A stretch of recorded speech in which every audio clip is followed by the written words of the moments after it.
Flamengo definiu e, após encerrar as contratações, vai priorizar a renovação de contrato de 3 jogadores: Gerson, Eric Pulgar e Arrascaeta. E lateral direito, Wesley é o jogador brasileiro com mais duelos ganhos no mundo desde a chegada do técnico Felipe Luiz. E o Flamengo divulga a lista de relacionados para o clássico de daqui a pouco, e Juninho e Ayrton Lucas realmente não vão entrar em campo. No vídeo agora eu quero comentar esses e mais alguns assuntos, mas antes quero convidar você que não é inscrito no canal a clicar aqui embaixo, inscrever-se, acionar o sino de notificação e aproveitar para deixar aquele like.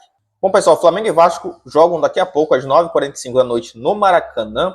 Jogo esse que inclusive pode garantir a classificação do Flamengo para as fases finais aí do Campeonato Carioca. Bom, dada a lista de relacionados, alguns jogadores que eram dúvidas, Ayrton Lucas e Juninho realmente não estão relacionados para a partida e vão desfalcar o Flamengo. Com isso, chega a 5 o número de desfalques do Mengão para poder enfrentar o Vasco. Bom, nada que seja um grande problema, até porque o time que está relacionado, aqui os jogadores que estão relacionados, é mais do que suficiente para a gente conseguir aí fazer uma boa partida, conseguir vencer o Vasco. Claro que não é menosprezando o time do Vasco, mas o Flamengo é muito superior tecnicamente, em termos de elenco e até mesmo de comando técnico. O Flamengo é muito superior ao Vasco. Mas clássico é clássico. A gente viu contra o Fluminense que quando um time ele entra só para anular o jogo do Flamengo, fica difícil o Felipe Luiz conseguir encontrar uma maneira de burlar esse jogo retranqueiro. Mas enfim, Flamengo muito melhor. Eu acredito que a gente possa ganhar esse jogo sem muitas dificuldades. Volto a falar, não menosprezando o Vasco, mas é por causa do time que o Flamengo tem. Cara, até o momento que eu estou gravando esse vídeo, pouco mais de 30 mil ingressos foram vendidos para esse clássico, e assim é meio preocupante, porque o Campeonato Carioca ele vem enfrentando aí uma baixa procura de torcedores dos 4 grandes do Rio. Isso ficou bem claro nesse último clássico entre Flamengo e Botafogo, que o Flamengo levou muito mais torcedores para a arquibancada, enquanto o Botafogo pouquíssimos torcedores. Bom, até esse momento, no setor norte, exclusivo para torcedores do Flamengo, em torno de 18 mil ingressos foram vendidos. Já para o setor sul, destinado para a torcida do Vasco, foram apenas 6 mil, ou seja, 3 vezes menos torcedores. Já para o setor misto, somando a arquibancada leste e oeste, foram cerca de 7 mil ingressos. Nenhum setor foi esgotado, mas o número pode e deve aumentar até o início da partida, que é 9h45 da noite. O horário, inclusive, é apontado como um dos principais fatores para o esvaziamento das arquibancadas. Inicialmente, o confronto estava marcado para 4h30, mas foi alterado por conta das altas temperaturas. Aí, é aquela coisa, se fazer tarde é muito quente, se fazer muito tarde da noite, já fica difícil de acesso para os torcedores, e aí, cara, tem que achar um meio termo, até porque tem os direitos de transmissão, a empresa que vai transmitir o jogo precisa se programar ali, então não dá para ficar alterando muito. Mas enfim, vamos aguardar, porque apesar de não ir um público tão grande para o Maracanã, a maioria vai ser flamenguista, então creio que o Flamengo vai estar contando aí com a sua torcida para poder fazer um jogão. Bom, como a gente sabe, pelo visto até o momento, o Flamengo não vai contratar mais ninguém. Contratou o Juninho para o ataque, contratou o Danilo para a zaga, para substituir ali o Fabrício Bruno, que saiu. O Juninho chegou para dar um gás mais no ataque, porque o Gabigol saiu e o Pedro ainda está se recuperando.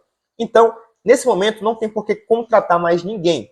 Pelo que anda as notícias, pelo andar da carruagem, o Jorginho chega no meio do ano, se tudo der certo, para ajudar o Flamengo no Super Mundial de Clubes. Bom, nesse momento, a diretoria do Flamengo planeja aí renovar com 3 nomes, sendo que do Eric Pulgar é o nome mais privilegiado, se é a palavra certa a se colocar. Por quê? Ao contrário do Gerson e do Arrascaeta, o Pulgar tem contrato com o Flamengo até o final desse ano. Ou seja, no meio do ano já pode assinar um pré-contrato com outro clube. Então, nesse momento, o Flamengo prioriza aí renovar o contrato desses 3 jogadores. Inclusive, teve uma informação ali do paparazzo rubro-negro de que o empresário do Arrascaeta conversou ali com a diretoria do Flamengo e queria, cara, um contrato até o final da carreira do Arrascaeta, né? Até ele se aposentar, tipo, um contrato para ele se aposentar mesmo no Flamengo.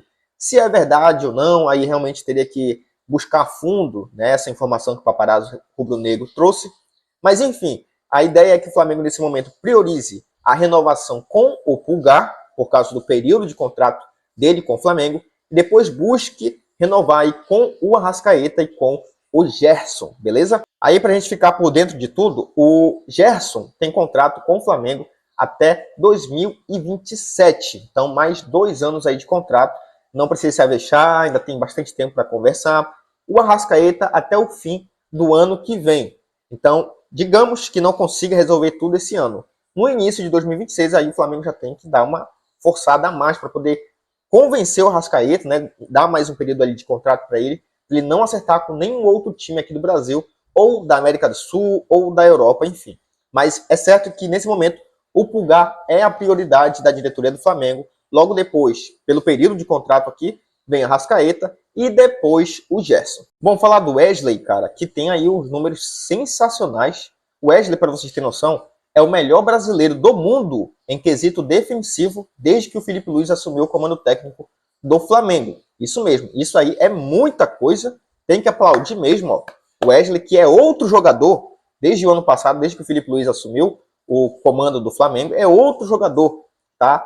Evoluiu muito taticamente, defensivamente, ofensivamente. Então o Wesley, inclusive, é muito cotado para ser convocado para a seleção brasileira, convocação essa que deve acontecer mês que vem, e o nome dele está aí muito forte para estar na lateral direita da seleção. E aí, de acordo com o portal estatístico SofaScore, o Wesley tem 138 duelos ganhos desde outubro do ano passado, ou seja, disputas de jogadas que ele saiu vencedor. O cria do Flamengo vence, em média, cerca de 8 duelos por partida. Sendo assim, o lateral rubro-negro lidera o quesito entre todos os brasileiros no mundo. Então, cara, mais uma vez, ó, palmas para o Wesley, que a cada dia mostra que aqueles que criticavam ele, assim como eu criticava, realmente tem que pedir desculpa, quebraram a cara, se afobaram na questão ali de avaliar ele, na verdade.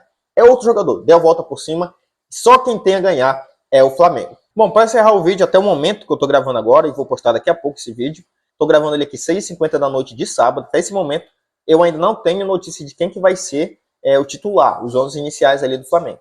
Mas é possível que o Felipe Luiz faça uma mudança por conta dos desfalques do time, beleza? No último jogo, em relação ao último jogo, que saia o Matheus Cunha e entre o Rossi, sai o Léo Ortiz e entra o Léo Pereira, vai dar um descanso aí pro Léo Ortiz, sai De La Cruz e entra Eric Pulgar, sai o Cebolinha e entra o Michael, sai o Juninho, que não foi relacionado, e entra o Bruno Henrique, sai o Arrascaeta e entra o Gonzalo Plata. Essa deve ser uma das possíveis mudanças, algumas mudanças do Flamengo para enfrentar o Vasco hoje, e essa daí é uma informação do Coluna do Fla, beleza? Então, pessoal, o vídeo de hoje foi esse, eu agradeço você que clicou e ficou até o final. Vamos torcer porque daqui a pouco tem Mengão, beleza? Valeu, galera, se inscreve no canal e já aproveita para deixar aquele like. Valeu, nação, até a próxima.